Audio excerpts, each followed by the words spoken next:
கண்ணதாசனின் அர்த்தமுள்ள இந்து மதம். ஒட்டகம் முட்செடியை தின்பதற்கு விரும்புகிறது.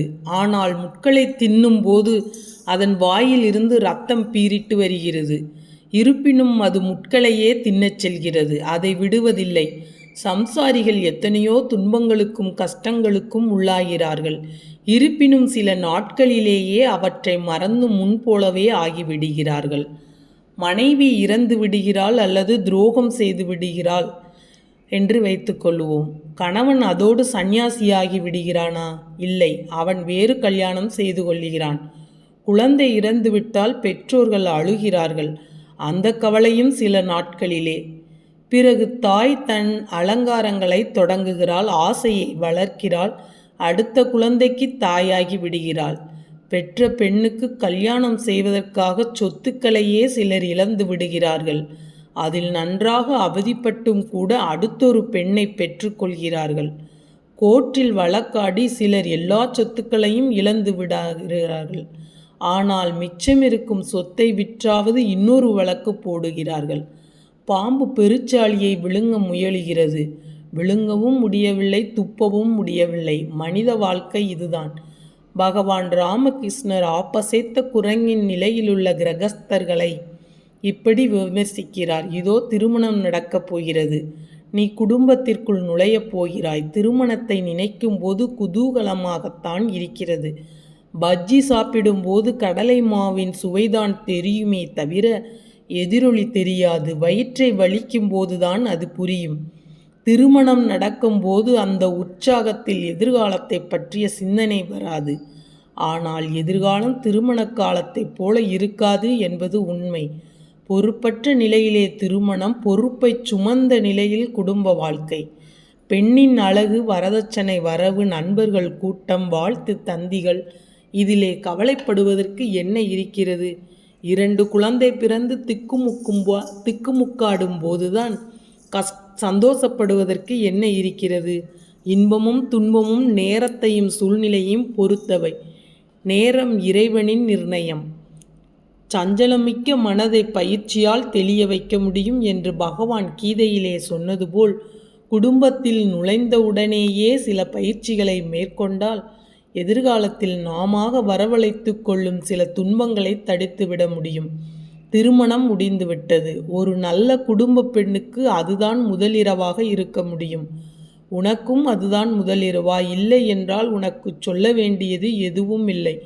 அனுபவம் இருக்கும். உனக்கும் அதுதான் முதலிரவு என்றால் அந்த இரவில் நீ ஒரு இளைஞனின் துடிப்போடு நடந்து கொள்ளக்கூடாது. ஒரு ஞானியின் பக்குவத்தோடு நடந்து கொள்ள வேண்டும். அவளுக்கு சொல்லக்கூடியது முதல் நாளில் கணவனுடைய மனோபாவங்களை அறிந்து கொள்ள வேண்டுமே தவிர தன் மனோபாவங்களை வெளிப்படுத்தக்கூடாது. இருவருக்கும் பொதுவாக சொல்லுகிறேன். பக்திமிக்க பூஜையறை காதலர்கள் பள்ளியறை, சக்தியோடு நாயகனார் தவம்புரியும் மேருமலை, அக்கரையும் இக்கரையும் அதன் நடுவே காவிரியும், பக்குவமாய் ஓடுதல் போல் பயிலுகின்ற கல்வியறை, முற்றமது காமசுகம் முளைக்கின்ற பூமியல்ல, மற்றுமொரு ஜீவனுக்கு வரவு சொல்ல வந்த இடம். தம்பதிகள் உறவினிலே தாய் வயிற்றில் பிள்ளை வரும். தாய் தகப்பன் குணம் போலே சேக்குணமும் தவழ்ந்து வரும். ஆதலின் ஒன்றையொன்று அனுசரித்து போவதுதான் காதலிலும் இன்பம் வரும் கண்மணிக்கும் நல்ல குணம்.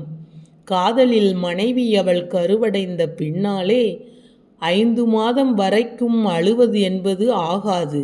அன்னை அழுதாளோ, அலறி அவள் துடித்தாளோ, அங்கம் பழுதுபட்டு அழகிழந்து பிள்ளை வரும். கண்ணிரண்டும் கெட்டு வரும், கை கால் விளங்காது, வாய்மொழியும் தேராது, வாரிசுக்கும் உதவாது.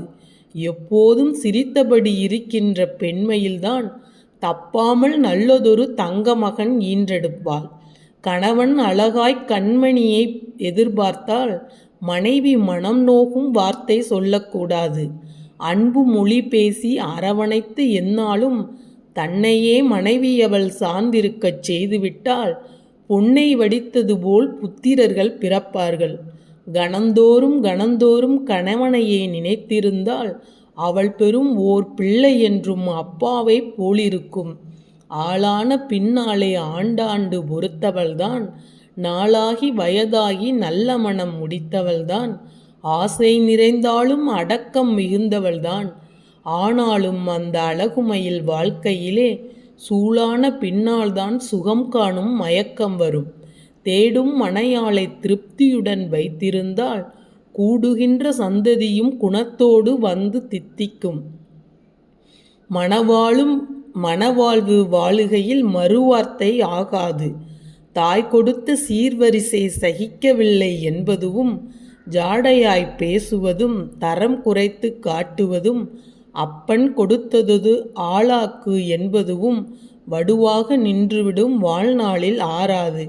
கொண்டவள் மேல் ஓர் பொழுது கோபம் வருமென்றால் சண்டாளி சூர்ப்பனகை தடாகை நீ என்றெல்லாம் அண்டாவில் அள்ளி வந்து அளந்து வைக்கக்கூடாது. நாளைக்கு பார்ப்போம், நடப்பதெல்லாம் நடக்கட்டும் என்றே படுத்துவிட்டால் எழுந்திருக்கும் வேளையிலே பொண்டாட்டி அன்பு வரும், பெரிய நினைவு வரும்.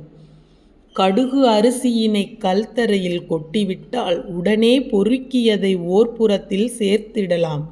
வார்த்தையினை கொட்டிவிட்டால் மறுபடியும் திரும்பாது. ஆளாக்கு அரிசியிட்டு அதில் வாழ்வு வாழ்ந்தாலும் தாளாத காதலுடன் தாய்போலே ஊட்டிவிட்டால் தேவர் அமுதமெல்லாம் சீயென்றே ஆகிவிடும். வாழ்வதற்கும் தாழ்வதற்கும் மனசுதான் காரணமாம். இன்பமென எண்ணிவிட்டால் எப்போதும் இன்பமயம். துன்பமென தோன்றினாலோ தொலையாத துன்பமயம். ராமனது துன்பம் இனி நமக்கு வரப்போவதில்லை. சீதைப்பட்ட வேதனையை சிந்தித்தால் துன்பமில்லை. ஆதாரம் ஒன்றையொன்று அண்டி நிற்க வேண்டுமென்றே ஓர்தாரம் கொள்ளுகின்றோம், உடனிருந்து வாழுகின்றோம். சேதாரம் என்றாலும் சேர்ந்துவிட்ட பின்னாலே காதோரம் அன்பு சொல்லி கலந்திருந்தால் துன்பமில்லை. குற்றமெல்லாம் பார்த்து குறை பேசத் தொடங்கிவிட்டால் சுற்றமென ஏதுமில்லை, சொந்தமென நாதியில்லை. பற்று வைத்தால் வைத்த இடம் பம்பரம் போல் ஆடிவிடும். தள்ளி வைத்தால் தங்கமதும் தவிடாக மாறிவிடும். கையில் அரை காசுமில்லை, கடன் கொடுப்பார் யாருமில்லை என்றிருக்கும் வேளையிலே இருப்பதையே பெரிதாக்கி கொத்தாக கீரைதனை குழம்பு வைத்து போட்டாலும் சத்தமின்றி சாப்பிடுங்கள், தருவான் இறைவன். சண்டையிட்டு ஆவதென்ன, சஞ்சலம்தான் மிஞ்சிவிடும். அண்டை அயல் சிரிக்கும், அத்தனையும் கேலி செய்யும். பகலில் அக்கம்பக்கம் பார்த்த பின்னால் பேசுங்கள். அந்திப்பட்டால் எப்போதும் அது கூட பேசக்கூடாது. வீட்டு கதைகளுக்கு விபரங்கள் வேண்டுமென்றால் கூட்டாக்க கட்டிலிலே குழவுங்கள், பேசுங்கள். பால் கணக்கோ மோர்கணக்கோ பட்டெடுத்த கடைக்கணக்கோ பேசும் கணக்கெல்லாம் பிறர் முன்னால் பேசாதீர்கள். தப்பு கணக்கென்று சந்தேகம் கிளப்பாதீர். பொண்டாட்டி தப்பென்று பிறர் முன்னால் சொல்லிவிட்டால் கொண்டாட்டம் ஊருக்கு, கொட்டுவோர் கையிரண்டை.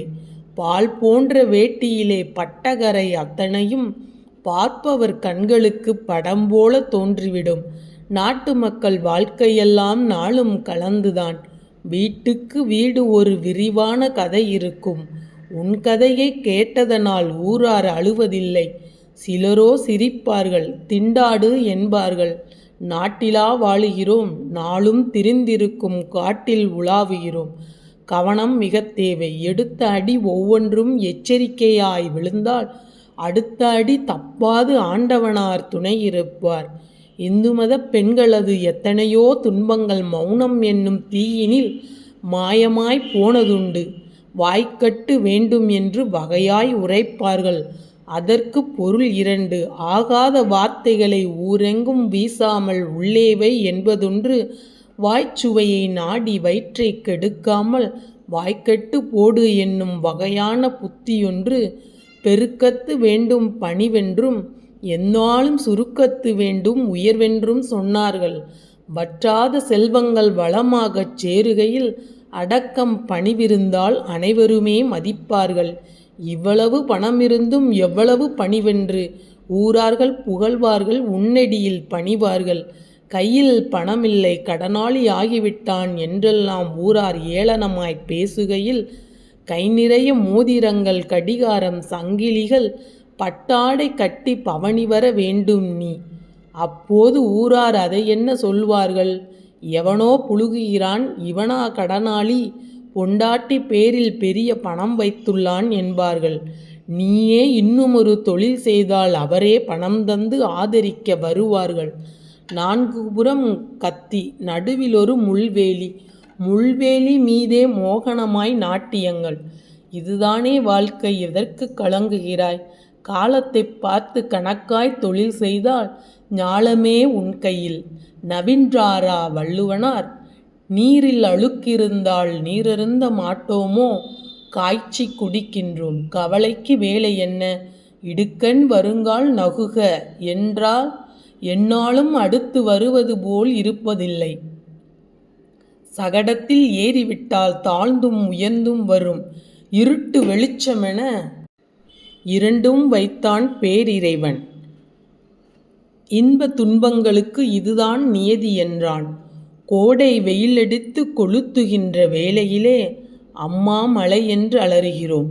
மழை வந்து வெள்ளம் பெருக்கெடுத்து வீதியையே மூழ்கடித்தால் வெயிலையே தேடி விரிகதிரை வணங்குகிறோம்.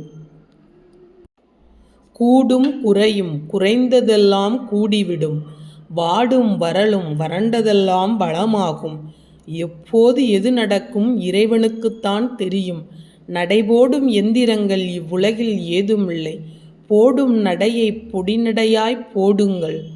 நடைபோடும் வேலைதாம் நாம் செய்ய கூடுவது. பார்த்து நடந்து பக்குவமாய் தொடருங்கள். அப்போதும் முதுகினிலேயே அடி விழுந்தால் எல்லாமே தப்பாத ஈசன் சாட்டை என எண்ணுங்கள். கண்ணீரால் எந்நாளும் கவலை மறைவதில்லை. விண்ணாளும் வேந்தன் வீடு செல்லும் காலம் வரை எண்ணுவன எண்ணுங்கள், இயங்குங்கள், துன்பமில்லை.